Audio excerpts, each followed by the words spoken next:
హరి ఓం. ఇప్పుడు చెప్పబోయే శ్లోకం విష్ణు సహస్రనామాలోని 71వ శ్లోకము. ఈ శ్లోకాన్ని జ్యేష్ఠ నక్షత్రం 3వ పాదం వృశ్చిక రాశి వారు ప్రతినిత్యం పఠించినచో సకల దోషాలు, గండాలు, ఆపదలు తొలగి జీవితంలో అన్నింటా విజయం పొందుతారు. జ్యేష్ఠ నక్షత్రం 1, 2, 3, 4 పాదాలు వృశ్చిక రాశికి చెందుతాయి. జ్యేష్ఠ నక్షత్ర అధిపతి బుధుడు. గణము రాక్షస గణము.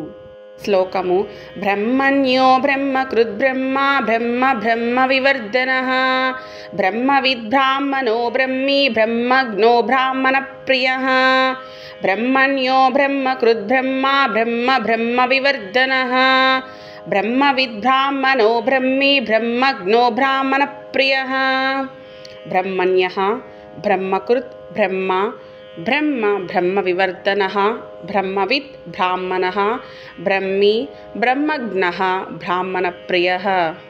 తాత్పర్యం: హితాన్ని చేకూర్చువాడు లేదా వృద్ధిని కలిగించువాడు, తపోవేదాలను సృష్టించినవాడు లేదా బ్రహ్మను సృష్టించినవాడు, చతుర్ముఖ బ్రహ్మగా తానే అన్నింటినీ సృష్టించినవాడు, పరబ్రహ్మ స్వరూపుడు, సత్యస్వరూపుడు, తపస్సు మొదలగు వాటిని వృద్ధి చేయువాడు, వేదాన్ని వేదార్థాన్ని తెలిసినవాడు, బోధించువాడు, బ్రహ్మజ్ఞాన స్వరూపుడు, బ్రాహ్మణులకు ప్రియమైనవాడు శ్రీమన్నారాయణుడు.